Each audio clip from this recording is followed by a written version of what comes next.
எதுவும் நடக்கும். நான் முதல் உங்களோட எதேர்ச்சியா வந்து பண்ணின project. It was a big project for me. நான் அப்போ பண்ணிட்டு இருந்த ஒரு ரோல்ஸ்லேருந்து மின்பிம்பங்கள்ல திடீர்னு கூப்பிட்டீங்க நாகா சார்னோடனே ஒரு எக்ஸைட்மெண்ட்டில் நான் கிளம்பி வந்துட்டேன். The first time I was going from a very protected இது டு ஸ்டேஷனில் வந்து இறங்கி எங்கே போகிறோன்னே தெரில. எதுவும் நடக்கும் கதை மாதிரி பீதியாக இருந்தது எனக்கு. But it was so exciting on the set. I remember the house we had. வேதவல்லின்னு எங்கள் மாமியார் பேரை வச்சு எனக்கு ஒரு ஐயங்கார் கேரக்டர் கொடுத்தீங்க. It was very interesting. The authentic way you wanted in terms of பேசி பேசி இது பண்ணலாமா. அண்ட் லைஃப் சவுண்டு சுபலேகா சுதாகர் அவர் வந்து ஒரு அந்த ஒரு டயலெக்டை பேசி நடிக்கிற ஒரு இது. அண்ட் அதை டெலிகாஸ்ட் போதும் அந்த மரம் ஆடுறது, அந்த அதுலேருந்து மியூசிக்கு என் பையனுக்கு நல்லா ஞாபகம் இருக்குது. அது குழந்தை அது அந்த அது வந்து மரம் கிரலாம் சுற்றினா உடனே வாயை திறந்து உள்ள அவன் சாப்பிட்ருவான். He was so fascinated. And even now people talk about it constantly. Like நான் அந்த பெரியல் பாடு பற்றி சொன்னேன். ஓ இந்த கதை இதை தான் அங்கே வச்சுருக்கீங்க. கான்ஸ்டண்ட்டாக நிறைய ரெஃபரன்சஸ் இருக்கு. Or if you take the character of Darshini நடித்த அந்த கேரக்டர் எடுத்தாலும் ஒரு திக்கிற ஒரு பொண்ணு, அதில் ஒரு குட்டி விஷயம், அவளுக்கு பாடுறப்ப திக்காது, பேசுகிறப்போ திக்கும். ஆரை வந்து அவங்க 2 பேர் ட்ராவல் பண்ணுறாங்க. இன்றைக்கி வேணால் அது வந்து பரவலாக நடக்கிற விஷயம். கௌதமன் படத்தெல்லாம் பார்த்துருக்கோம். பைக்கில் போகிறாங்க, அவங்க வந்து தேர் நாட் அ ஒரு கப்பலாக இருக்கணுங்கிற அவசியம் இல்லை. அந்த மாதிரி இட் வாஸ் ஒரு 10 years பிஃபோரே நீங்கள் டெலிவிஷன்லேயே ரொம்ப அழகான விஷயங்கள் அண்டர்லைங் பல லேயர்ஸ் இருக்கலாம். பட் மேன் அண்ட் உமன் ஃப்ரெண்ட்ஸாக ட்ராவல் பண்ணுறதெல்லாம் காமிச்சிருந்தீங்க. It's such a lovely story which is environment பற்றினது with lot of scientific reference. வானத்து மனிதர்கள் அங்கே வரதெல்லாம் ஷார்ட்ஸ் மறக்காது. இன்றைக்கி நீங்கள் சில ஒரு ஷார்ட்ஸ் நீங்கள் வைக்கிறது பார்க்குறப்ப நான் சொல்லுவேன் இது எதுவும் நடக்கும்ல வச்சது. ஒரு லேண்ட்ஸ்கேப்பை பார்த்தேன்னா நம்பியாண்டார் கோவிலுக்கு போயிருந்தேன். ஐயோ இது அப்படியே எதுவும் நடக்கும்ல ஜீப்பு போகிற வர மாதிரி இருக்கேன். அந்த கதை உருவான கதை எனக்கு சொல்லுங்கள். அந்த கதை வந்து ரொம்ப நாள் முன்னாடி உருவான எதுவும் நடக்கும் வந்து சீடு அப்படின்னம்னாக்கா, நான் வந்து கேரளாவில் மணிஸ்ரீதருக்கு மாதவன் சார் அப்படின்னு ஒரு மின்பிம்பங்கள் இருந்த இன்னொரு டைரக்டர் மணிஸ்ரீதர் இருந்தார். அவர் வந்து மாதவன் சார் அப்படின்னு ஒரு சீரீஸ் பண்ணார். டெலிவிஷன் தூர்தர்ஷனுக்காக பண்ணுறது. 12 எபிசோட். நெடுமுடி வேணும் நடித்தது, மலையாளத்தில் பண்ணணும்.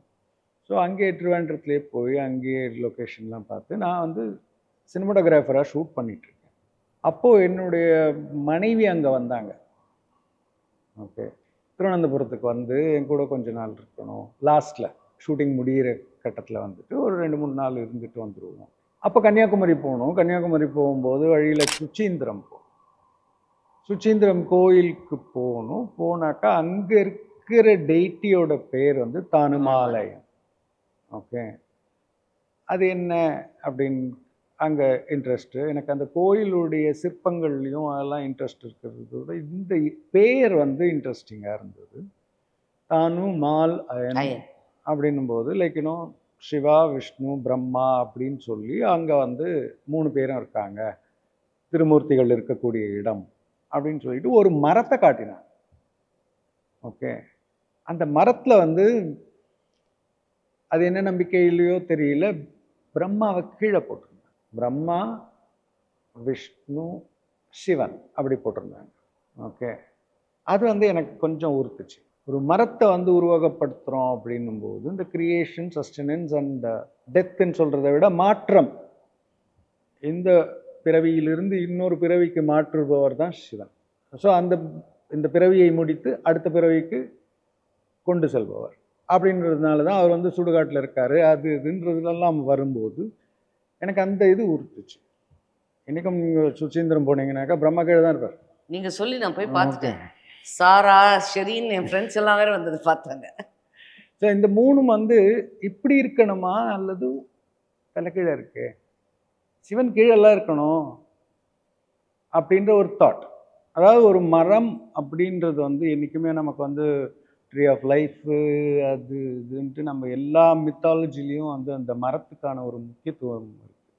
அது வந்து காஸ்மாஸ் எல்லா இதுலேயுமே வந்து அந்த மரம் அப்படின்றது வந்து இயற்கையில் இருக்கக்கூடிய நியதிகளுடைய மொத்த ஒரு உருவகமாக பார்க்கப்படும். ஓகே, ஸோ இது வந்து அமானுஷத்தில் போய் நீங்கள் தாந்திரிக் இதில் போய் எல்லாம் போனீங்கனாலும் உங்கள் உடம்பு தான் வந்து வெளியில் இருக்கக்கூடிய அண்ட சராசரம், இந்த உங்கள் உடம்பையே நீங்கள் கான்சென்ட்ரேட் பண்ணிங்கன்னா அதெல்லாம் வரும். அந்த மாதிரி வந்து ஒரு மரம் அப்படின்றது வந்து இயற்கையினுடைய ஒரு ஒரு சமரி. அதில் என்ன நடக்குதுன்னு நீங்கள் ஸ்டடி பண்ணிங்கனாலே இயற்கையில் என்ன நடக்குது அந்த இதெல்லாம் வந்துடும் அப்படின்றதுனால. லைக்னா எனக்கு என்ன தோணுச்சுன்னா, கிரியேஷன்றது வந்து பூக்களிலும் பழங்களிலும் ஏற்படக்கூடிய விஷயமாக ஜென்ரலாக மரத்தில் சொல்கிறோம். ஓகே, அப்படின்னாக்கா அது வந்து மேலே தானே இருக்கணும், பிரம்மா மேலே தானே இருக்கணும், கீழே தானே வந்து அந்த வேர் பகுதியில் தானே வந்து சிவன் இருக்கணும். அங்கே தானே செத்துப்போன விஷயங்கள் வந்து மக்கி அழுகி மீண்டும் உயிர்த்தெழும் இடமாச்சு சுடுகாடு. ஓகே, அந்த மாதிரி இருக்கும்போது இது ரிவர்ஸில் தானே இருக்கணும் அப்படின்ற ஒரு தாட்டோட, அதே நேரத்தில் இந்த மரம்ன்றது வந்து ஒரு இயற்கையினுடைய ஒரு சமரி அப்படின்ற ஒரு தாட்டோட கம்பேக். அதுக்கப்புறம் தான் வந்து நான் மருந்து தேசம் பண்ணேன், எல்லாம் பண்ணிட்டு வரும்போது அது இந்த தாட் ஓடிட்டே இருந்தது என்னுடைய மனசில். எல்லாமே all thoughts germinate for quite a while in your mind. ஆமாம், அது ஒரு 10 வருஷம் 15 வருஷம் ஊற போட்டு தான் வரும். ஸோ அப்படி இருந்த கதை தான் அது, அப்படி உருவான கதை தான். ஸோ அது வரும்போது லைக் இன்னும் திரும்பவும் அந்த மரம் என்ன செய்யுது, எல்லா இடங்களிலும் நீங்கள் பார்த்தீங்கன்னாக்கா லைக் இன்னும் நம்ம நகரக்கூடிய மிருகங்கள் மனிதர்களை தவிர மரங்கள் அப்படின்னு எடுத்தோம்னாக்கா காடு அப்படின்றதுல ஒரு மரம். அப்புறம் இன்னொரு விஷயம் வந்து அந்த காயா தியரின்னு சொல்லுவாங்க. காயா தியரின்றதுல வந்து இப்போ நீங்கள் உயிரோடு இருக்கீங்க, உங்கள் உடம்புலேருந்து ஒரு சின்ன சதையை கிள்ளி எடுத்து பயாப்சி பண்ணுறாங்க, அதில் இருக்கக்கூடிய அணுக்களும் உயிரோடு தான் இருக்குது. இப்போது இந்த உடம்புனுடைய ஐடென்டிட்டி அதுக்கு உண்டா, இல்லை அது தனியாக வாழக்கூடிய உயிரினமா? ஸோ உடம்புல இருக்கிற செல்ஸுக்கெல்லாம் தனித்தனியே உயிர் இருக்குல்ல. ஸோ இது என்ன, இந்த மாதிரி வெவ்வேறு உயிரினங்களுடைய கூட்டு கலவை தான் வந்து நான் அப்படின்னு நம்ம சொல்லிக்கக்கூடிய ஒரு ஈகோ இந்த உடம்பு. அப்படின்னு இருக்கும்போது லைக் இன்னும் இது அப்ளை பண்ண முடியுமா இயற்கைக்கு? அப்ளை பண்ணால் இயற்கை என்பது ஒரு மொத்தமாக ஒரு உயிரினமா, அதுக்குள்ள பல உயிரினங்கள் இருக்கு. ஸோ இந்த இது வந்து காயத்ரின்னு சொல்லுவாங்க. It's not my original thought. Water organisms கூட ஒரு whole colony together is an organism. ஆமாம், அந்த ஹோல் காலனி ஒரு ஆர்கானிசமா யூ வில் see it. இதெல்லாம் இருக்கு, இந்த இதெல்லாம் நம்ம சிப்பி அந்த பவழங்கள், ஓகே, எல்லாமே ஒன்று குட்டி குட்டி உயிரினங்கள் சேர்ந்து ஸ்பாஞ்ச் காலனி இருக்கு. அந்த மாதிரி ஒவ்வொரு உயிரினமும் வந்து பல உயிரினங்களின் சேர்க்கை. அப்படி இருக்கும்போது ஒரு காடுன்னு எடுத்தோம்னா காட்டுக்குள்ள இவ்வளோ மரங்கள் செடி கொடி மிருகங்கள் பூச்சி புழு எல்லாமே இருக்கு. இது எல்லாம் சேர்ந்து இந்த காடுன்றதே ஒரு உயிரினமா அப்படின்றது தான் வந்து காயத்ரி. இது வந்து they will apply to the whole earth. இது நீங்க புக்ஸ்ல படிச்சிருக்கீங்க? இது முன்னாடி கேள்விப்பட்டிருக்கேன் நான். ஓகே, ஸோ இதை வந்து நம்ம கொண்டு வர முடியுமா? அதாவது நாம் வந்து இயற்கையை அழிக்கிறோம் அப்படின்னு சொல்கிறோமே தவிர இயற்கையில் நாமும் ஒரு பகுதி அப்படின்றது நமக்கு தெரியல. இயற்கையை நாம் எங்கே அழிக்க முடியும்? நீயே தான் அழிச்சிக்க முடியும். ஓகே, இயற்கை இருந்துக்கிட்டு தான் இருக்கும். நம்மெல்லாம் வந்து எல்லா மரங்களையும் வெட்டி சாய்ச்சி, ஓகே, ஒன்றுமே இல்லாமல் ஒரு டிஸ்டோப்பியன் லேண்ட்ஸ்கேப் கிரியேட் பண்ணி நாமெல்லாம் கொஞ்சம் கொஞ்சமாக அழிஞ்சு போனாலும் இயற்கை புதுப்பிச்சுக்கிட்டு திரும்பி வரும். நாம் ஒன்றா இல்லாமல் போய்டுவோம். ஒரு காக்ரோச் வந்து ஒன்றா இன்டெலிஜென்ட் பீயிங்காக வரலாம் அப்படின்றது வந்து எல்லாமே சயின்ஸ் ஃபிக்ஷன்லலாம் இன்னும் இருந்துகிட்ருக்கு அந்த மாதிரியான தாட்ஸ். ஓகே, இது இங்கே நம்ம பண்ண முடியுமா? இதில் வந்து அந்த மரம் அப்படின்றத நம்பக்கூடிய ஒரு பழங்குடி மக்கள், ஓகே, தானுமாலைய குடி மக்கள், அவங்களுடைய நம்பிக்கைகள், இது வந்து என்னோட ட்ரீம்னு வச்சுப்போமே. இட்ஸ் லைக் இன்னும் அப்படி இருந்தால் நல்லாயிருக்கும். ஒவ்வொரு மரத்துக்கும் வந்து ஒரு பெயர் வச்சு அதை என்னுடைய குடும்பத்தில் ஒரு அங்கமாக நான் பார்த்தேன்னாக்கா நான் வெட்ட போகிறதில்லை. எங்கே இந்த வானத்து மனிதர்கள் வந்தாங்க? வானத்து மனிதர்கள் வந்து திரும்பவும் இதே மாதிரி தான். இந்த சித்தர்கள் அவங்கள பற்றி படிக்கும்போது 18 சித்தர்கள், சித்தர் இலக்கியங்கள்ன்றது வந்து நம்ம சிலதை வந்து இன்னைக்கு கவிச்சுவை கருதி தனியாக வச்சுருக்கோம். அதை தவிர வந்து இவ்வளோ புத்தகங்கள் இருக்கு. அகத்தியர் எழுதிய இந்த புத்தகம், அந்த புத்தகம், ஜோசியம் கலையிலேருந்து லைக்கணும் மருத்துவத்திலேருந்து எல்லா விதமான புத்தகங்களை எழுதிய சித்தர்கள் இருக்காங்க. அப்படின்னும் எனக்கு போது அப்போ உங்களோட இன்னொரு கதை ஞாபகம் வந்துச்சு. இந்த எலெக்ஸரை தேடிட்டு போற ஒரு டாக்குமெண்ட்ரி ஃபார்மேட்ல ஷூட் பண்ணறதுக்கு. அது வேற அது ஒரு புத்தகத்தை பேஸ்டாவே அவங்க ஒரு குரூப் ஆஃப் பீப்பிள் போவாங்க போற மாதிரி. போவாங்க. I'm just seeing how everything is so interconnected in your work. So அதில் வந்து என்னென்னாக்கா லைக் இன்னும் அந்த சித்தர்களை பற்றி படிக்கும் போது எல்லாமே அவர்கள் எல்லாம் வந்து மெடிக்கல் விஷயங்கள்லாம் பண்ணியிருக்காங்க. நம்பிக்கைகள், ஐ மீன் எதுவுமே வந்து நான் யாராவது வந்து நான் ஒரு சித்தனை பார்த்தேன், அகஸ்தியரை பார்த்தேன் அப்படின்னு சொல்லும்போது லைக் இன்னும் நான் ஒரு சின்ன ஒரு ஸ்கெப்டிக்கலாக தான் பார்ப்பேன். ஓகே, அவர்கள் எல்லாம் சாகா வரம் பெற்றவர்கள், அவங்க எல்லாம் வந்து வாழ்ந்துக்கிட்டே இருக்காங்க அப்படின்றதெல்லாம் வந்து இருக்கும்போது எனக்கு இன்ட்ரீகிங்காக இருந்தது. ஏன்னா இமார்டாலிட்டின்னு ஒன்று இருக்குல்ல, அதாவது சாகாவரம் பெறுதல், இது வந்து எனக்கு இன்ட்ரெஸ்டிங்காக இருந்தது. பட் ஒரு விஷயம் என்னன்னாக்கா, இவர்கள் வந்து புத்தகங்கள் எழுதியிருக்கார்கள்ன்றதை நம்ம எடுத்துப்போம். இந்த சித்தர்கள் தான் எழுதினார்கள், இத்தனை மருத்துவ விஷயங்களையும் எழுதியிருக்காங்க, இந்த தைலம் அந்த தைலம், இந்த லேகியம் அந்த லேகியம்ன்றதெல்லாம் எழுதியிருக்காங்கன்னா, இவர்கள் எப்படி இதையெல்லாம் வந்து டெஸ்ட் பண்ணியிருப்பாங்க, இவர்கள் எப்படி இதையெல்லாம் வந்து உருவாக்கியிருப்பாங்க. சிம்பிளாக வந்து லைக்கணும், நான் நம்பிக்கை சார்ந்தவனாக இருந்தாக்கா அவங்களுக்கெல்லாம் வந்து சித்த புருஷர்கள் அவர்களுக்கு வந்து ஞானம் தானாக வரும், இதையும் போட்டால் இப்படி வரும்ன்றதெல்லாம் தெரியும் அப்படின்னு நம்பலாம். நான் எனக்கு கொஞ்சம் சயின்டிஃபிக் இது இருக்கிறதுனால இவங்களுக்கு ஏதாவது ஒரு லேப் வேணும். ஓகே, அகஸ்தியர்னு சொல்லி 1000 வருஷமாக வந்து அகஸ்தியர் பேர்லேயே வந்து பாடல்கள் எழுதப்பட்டிருக்கு. 1000 இல்லைனாலும் ஒரு 400 வருஷத்துக்கு வந்து யூ கேன் ட்ரேஸ். ஓகே, அவர் 400 வருஷம் வாழ்ந்தார் அப்படின்றது நம்ம சொல்லலாம். இல்லை வேறு வேறு காலகட்டங்களில் வேறு வேறு அகஸ்தியர்கள் இருந்தார்கள், அவர்கள் எழுதினார்கள்னு சொல்லலாம். பட் அவர்கள் இருந்து அந்த மாதிரி ஒரு சில குரூப் இருந்தால், இந்த 18 சித்தர்கள்னு சொல்கிறவங்க ஒரு குரூப்பாக இருந்தா, ஓகே, ஏன்னா ஒரு சில புத்தகங்கள் இருக்குது, படித்த புத்தகங்களில் வந்து கோரக்கர் அப்படின்ற சித்தர் சொல்லுவார், எங்கள் 18 பேரை நீ பார்க்கணுன்னா இங்கே வா, இந்த இடத்துக்கு வா, இந்த இடத்துல ஒரு பாறை இருக்கும், அதுக்கு வழி இப்படி, வழியெல்லாம் இந்த மூலிகை இருக்கும், அந்த இடத்துல வந்தால் ஒரு வட்ட பாறை இருக்கும், அந்த பாறைக்கு முன்னாடி நின்று இந்த யந்திரத்தை போட்டு நீ உட்காந்து இந்த தியானம் பண்ணினா நாங்கள் வருவோம், நாங்கள்லாம் அதுக்குள்ளத்தான் இருக்கோம் அப்படின்ற மாதிரிலாம் இருக்குது.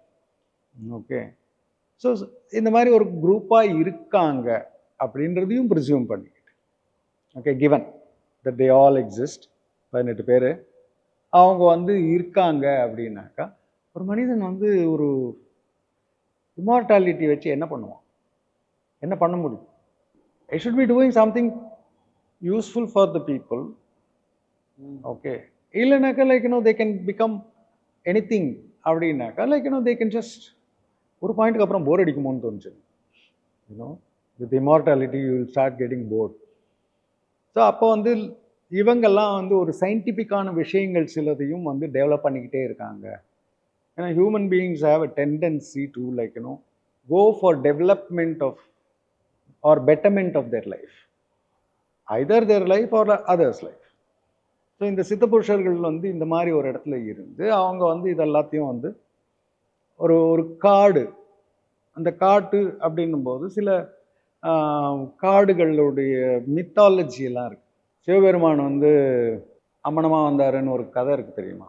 ஒரு காட்டில் வந்து இந்த ரிஷிகள்லாம் வந்து மந்திரங்களையும் யந்திரங்களையும் கிரியேட் பண்ணிட்டு நாங்கள் தான் பெரிய ஆள் அப்படின்ற மாதிரி இருக்கும்போது அவங்களுடைய ஆணவத்தை அடக்கிறதுக்காக சிவபெருமான் வந்து ஓகே அவர் அந்த அகோரி உருவத்தில் வந்து லைக்கணும் போகவும் ரிஷி பத்தினிகள்லாம் அவர் பின்னாடி போயிடுவாங்க.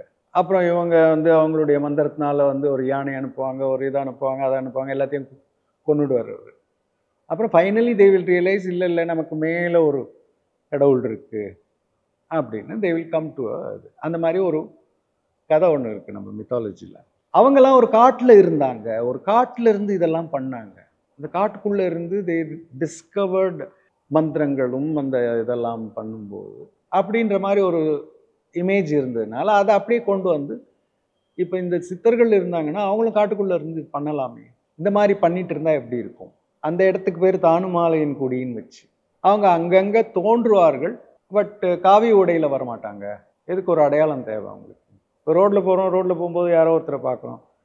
ஓகே, அந்த மாதிரி ஒரு சித்தர்கள்லாம் இருக்காங்கன்னாக்கா, அவங்க ரோட்டில் போகும்போது ஒரு பிச்சைக்காரன் பக்கத்தில் உட்காந்துருக்கான், அவன் வந்து ஒன்றுமே பண்ணாமல் உட்காந்துருக்கான். ரோட்டில் போகிறோம், நம்ம கடந்து போய்டுறோம். அவன் ஒரு சித்தனா இல்லையான்னு நமக்கு தெரியாது. அவர் வெளிப்படுத்திக்க வேண்டிய அவசியம் அவங்களுக்கு இருக்காது. அப்படி இருக்கும்போது இந்த நம்ம சினிமாவில் எப்பவுமே காட்டுவாங்கல்ல, சித்தர்கள்னாக்கா காவி தான் போட்டுன்னு வருவாங்க. அது என்ன அடையாளம் தேவைப்படுதா அப்படின்னு ஒரு தாட்டு. அதில் தான் வந்து அந்த 18 வெவ்வேறு காஸ்டியூம் குரூப்பாக அவங்க வெவ்வேறு இடங்கள்ல இருக்காங்க. அவங்க பாட்டுக்கு மூவ் பண்ணிக்கிட்டே இருக்கலாம். இந்த வானத்து மனிதர்கள்ங்கிற அந்த வார்த்தை, அந்த கான்செப்ட் எப்படி வந்துச்சு? பிகாஸ் இது இந்த கதையில வந்து இந்திரா சாரும் நீங்களும் ஒன்றா ஒர்க் பண்ணீங்களா? ஆமாம், அவர் ஒரு புக் எழுதியிருக்காரு நினைக்கிறேன். அது அப்புறமா எழுதினார். பட் இந்த கதையை அவர்கிட்ட சொல்லி எழுதி வாங்கி அது கொஞ்சம் சில பல காரணங்கள்னால நின்று போச்சு. அந்த பீரியடில் வந்து கைலாசத்துக்கு உடம்பு சரியில்லாமல் போச்சு. அதே நேரத்தில் வந்து அந்த கம்பெனி கொஞ்சம் நொடிச்சு போயிருந்தது, மின்பிம்பங்கள். அதனால் அந்த கதையை வந்து கண்டினியூ பண்ண முடியாமல் இருந்தது. கண்டினியூ பண்ணுவீங்களா திருப்பி எப்பாவது? பண்ணணும்னு ஆசை இருக்குது. எவ்வளோ பேருக்கு பாஸ்கிங் இல்லை, பண்ணணும்னு ஆசை இருக்குது. ஆனால் என்னன்னாக்கா, ஒரு அதில் இருந்த அதே கேரக்டர்ஸ்னுடைய இன்னும் ட்ராவல் முடியவே இல்லை. இப்போ பண்ணக்கூடிய நம்ம ஒரு ஒரு வெப் சீரிஸ் பண்ணுறோம், ஓடிடிக்கு பண்ணுறோம்னாக்கா, ஒரு சீசனில் வந்து சில நேரங்களில் அந்த ஒரு ட்ராவலை முடிச்சிடும். அதுக்கப்புறம் ஃப்ரெஷ்ஷாக இன்னொரு ட்ராவலாக காட்டுறது தான் செகண்ட் சீசன் போகும். ஸோ இது இன்னும் அந்த போர்ஷனே இன்கம்ப்ளீட்டாக இருக்குது. அது இல்லாமல் வந்து பல காலங்கள் கடந்து போச்சு, இல்லை 20 வருஷத்துக்கு மேலே ஆயிடுச்சு. ஸோ இப்போ நான் திரும்பி கூப்பிட்டு வந்து அவர்களையே அதே கேரக்டரில் போட்டோம்னாக்கா ஒர்க் ஆகாது. ஓகே, ஸோ மேபி ஏற்கனவே எடுத்ததை திரும்ப எடுக்கணும், எடுத்து கண்டினியூ பண்ணணும், அல்லது லைக் இதை பாதியில் விட்டுட்டு.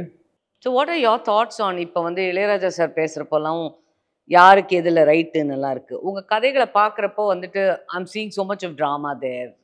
And having been a close friend, I also see how much view has gone into ஒரு கதைக்குள்ளேயும். What is your thought on இந்த கதை, அதோட கிரெடிட்ஸு, அதோட ரைட்ஸ் டு ரீப்ரொடியூஸ், அது ப்ரொடியூசருக்கா எழுத்தாளருக்கா, என்ன பண்ணினா அதை பிடிச்சி வச்சுக்க முடியும்? What or your thoughts on that? இது சினிமான்னு வரும்போது இது ஒரு கூட்டு முயற்சி எல்லாமே இதுவாக இருக்குது. பட் கதைக்கான கருன்னு ஒன்று இருக்குது. ஓகே, ஃபர்ஸ்ட் தாட் ஜென்ரலி வந்து like the rights will lie with the first mover நானாக இருக்கேன், என்னுடைய ஐடியாவாக இருக்குனாக்கா I would expect that story to belong to me. Okay, ஏன்னா கூடவே வந்து 10 பேர் எழுதுவாங்க. ஓகே, கூட வந்து எழுதுகிறவங்க எல்லாருக்குமே வந்து அதனுடைய கதைக்கான ரைட்ஸ் கிடைக்குமான்றது வந்து I have my own reservations on that. இதே வந்து ஒரு ஸ்க்ரீன் ப்ளே பண்ணுறோம். ஸ்க்ரீன் ப்ளே பண்ணோம்னாக்கா அதுக்கான ஊதியம் வாங்கிக்கிட்டு பண்ணுறோம். ஸோ அந்த ஸ்க்ரீன் ப்ளேயோடைய இதை வச்சு தான் நம்ம படம் எடுக்கிறோம். ஓகே, ஸோ அந்த படத்தினுடைய ரைட்ஸ், அந்த படம் அப்படின்னு நம்ம சொல்கிறோம் இல்லையா, அதில் வந்து பணம் போடப்பட்டிருக்கு. ஸோ அந்த rights will go to whoever is invested money. Okay, it is more like ஒரு சப்போஸ் இந்த கப்பு பண்ணணும்னு வச்சுக்கோங்களேன், இந்த கப்புக்கு நான் டிசைன் போட்டிருக்கலாம், அந்த டிசைன் ஒன்று என்னோட தான். பட் இந்த கப்பு வந்து யார் இன்வெஸ்ட் பண்ணி பண்ணாங்களோ அவங்களுக்கு தானே சரி.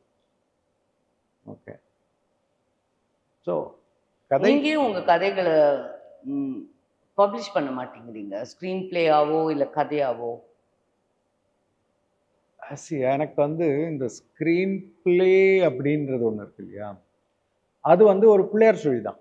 அது கீழே எழுதப்படுறது வந்து பின்னாடி தான் எழுதப்படும். ஸ்கிரிப்ட் டு உங்கள் செட்டில் நடக்கிற பெர்ஃபார்மன்ஸ் மாதிரியா? சரி, இப்போது ஜென்ரலாகவே நான் வந்து சொல்லுவேன், ஒரு பேப்பரில் நம்ம எழுதுறது வந்து எவ்வளோ ஒன்றாலும் கற்பனை பண்ணி என்ன ஒன்றாலும் பண்ணி எழுதிடலாம்.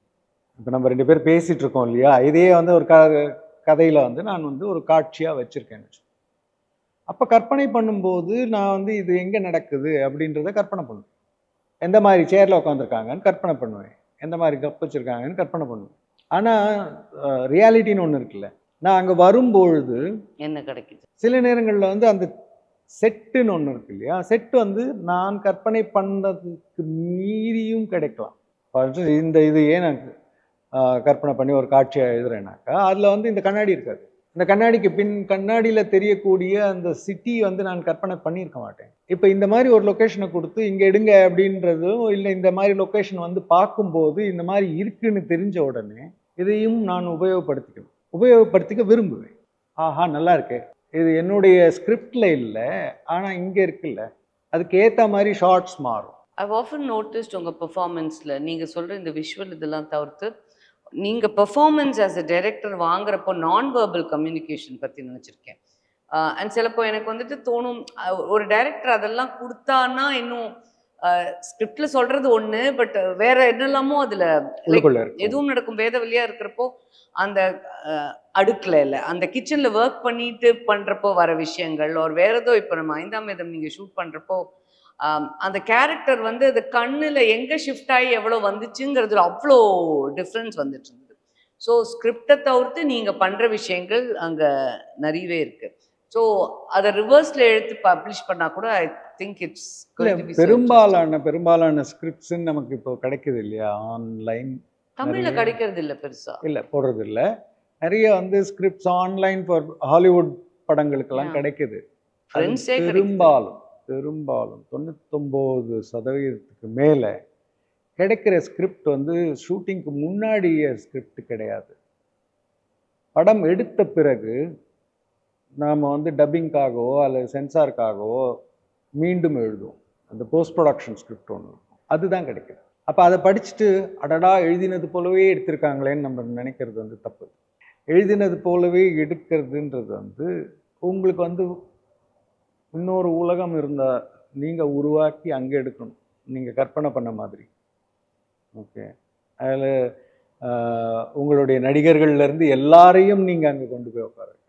ஏன்னா எழுத்தில் வர்றது வந்து 50%னாக்கா லொக்கேஷனும் ஆக்டர்ஸும் வரும்பொழுது உங்களுடைய கதையினுடைய கலர் மாறும். அதனால் ஸ்கிரிப்டுன்றது வந்து ஒரு தொடக்கம், அது அப்படியே எடுக்கிறதுன்றது வந்து நான் இல்லை. பட் நீங்கள் ஸ்கிரிப்டு பெர்ஃபார்மன்ஸ் செட்டில் எடுக்கிறது, போஸ்ட் ப்ரொடக்ஷன், அதை தவிர்த்து நான் உங்ககிட்ட இந்த ஒரு 24 வருஷமாக பார்த்த ஒரு விஷயத்தில் வந்து ஒரு ஒரு கதை, அதை டிஸ்கஸ் பண்ணி ஸ்க்ரீன் ப்ளே பண்ணுறப்போ எவ்வளோ வித்தியாசம் வருது. So I almost see it as an idea இருக்குது, கதை இருக்குது, அப்புறம் ஸ்க்ரீன் ப்ளே இருக்குது, அப்புறம் செட்டில் எடுக்கிறது இருக்குது, அப்புறம் போஸ்ட்டில் ஆட் பண்ணுற விஷயங்கள் இருக்குது. அவ்வளோ விஷயங்கள். அண்ட் அதில் வந்து ஆல்மோஸ்ட் எல்லாத்துலேயும் you are so present in everything and you want your stamp on everything. I think that makes it an accusation. It's an accusation, not no, it's not an accusation. You want your stamp, no, that's your individuality, I feel. That's what sets you apart also. அதுதான் நம்ம ஒரு விதத்தில் வந்து நான் இல்லாமல் கதை இல்லை, அது எடுத்துட்டா இறங்கிடுது எனக்கு. இல்லை, அது நான் சொல்கிறது வந்து என்னக்கா எல்லா இயக்குனர்களுக்கும் எல்லா கதாசிரியர்களுக்கும் வந்து ஒரு கதையை எழுதுகிறாங்கன்னா ஏன் எழுதுகிறாங்க? அதில் அவங்கள ஏதோ பாதித்த ஒரு விஷயம் இருக்கிறதுனால தானே எழுதுகிறாங்க. அப்போ அவங்க இல்லாமல் அப்படின்னு ஒரு கதையே கிடையாது, நான் இல்லாமல் அப்படின்னு கதையே கிடையாது. என்னை ஏதோ பாதிக்குது, அந்த பாதிப்புலேருந்து நான் மீள்றதுக்கு தான் அந்த கதை. ஸோ அது வந்து அதில் என்ன, நான் இல்லை, நான் வேற, நான் வெளியிலேருந்து இந்த கதையை எழுதுனேன் அப்படின்னு சொன்னாக்கா அது பொய். I cannot say that. So அது மாதிரி ஒரு படம் எடுக்கிறோம் அப்படின்னும் போது அதில் நான் எங்கே இருக்கேன்? நான் இருந்தால் தானே அது கதை, நான் இருந்தால் தானே அது என் படம். என்னுடைய தாட்ஸ், நானாக்கா நானே போய் நடிக்கணும்னு இல்லை. ஓகே, என்னுடைய தாட்ஸ்னு இருக்குது. சில கேரக்டர்ஸ் என்னுடைய கேரக்டர் இருக்குது. உதாரணமாக விடாத கருப்பில் அந்த குழந்தையோடைய கேரக்டர் ஒன்று இருக்குல்ல, அன்று, அது என்னுடைய சைல்டுஹுட்டில் நான் விளையாடிய விளையாட்டுக்கள். ஓகே, அவனை மாதிரியே நான் கொஞ்சம் வந்து ஒரு தனியாக விளையாடக்கூடிய ஒருவன். அதே மாதிரி அந்த ஒரு என்னுடைய நிறம் வெறுப்பாக தான் இருக்கேன் நான். ஓகே, அது சின்ன வயசில் வந்து சில பாதிப்புகளை ஏற்படும். சிலருடைய பேச்சுக்கள், சில இதில் வந்து என்னை வந்து கருப்பான்னு கூப்பிட்ருக்காங்க. ஓகே, அதில் ஏற்பட்ட பாதிப்புகள் இருக்குல்ல, அந்த பாதிப்புகள் எல்லாம் தான் அந்த அன்று. So I did not become a multiple personality, but the thing is, the experience is that, you know, so many things I need to bring in that. And உங்களோட ஒரு இன்னொரு கதையிலையும் ஐ ரிமெம்பர், கிருஷ்ணன் கண்ணனோட கருப்பு நிறம். So it's almost like you can see இது ஒரு பெரிய ஒரு வேறு, இதுலேருந்து இங்கே இது இன்டர் கனெக்டட்னஸ் எல்லாமே தெரியுது. அது அது எல்லா கதைகளிலும் வந்து லைக் இன்னும் என்கிட்ட இருந்து உருவாகிற கதைகளுக்கு அந்த கனெக்ஷன்ஸ் இருக்கத்தான் செய்யும். ஏன்னா அதுதான் நான் இல்லை, என்னோட கேரக்டர் இல்லை அது. ஸோ அது இங்கேயும் வரும் அங்கேயும் வரும், இந்த எலிமெண்ட் இதுலேயும் இருக்கும் அதுலேயும் இருக்கும். ஐ திங்க் இன்டர்நேஷ்னல் சினிமா பார்க்குறப்போ இந்த joy of seeing body of works இருக்குல்ல, ஒரு சக்ஸஸ் ஒரு இது இல்லாமல் அது ஃபெயிலியராக இருக்கலாம் ஏதோ ஒன்று, பட் அந்த ஒரு நபரோட என்னெல்லாம் அவர் பண்ணியிருக்காருன்னு பார்க்குறப்போ அது ரொம்ப ஃபேசினேட்டிங்காக இருக்குது.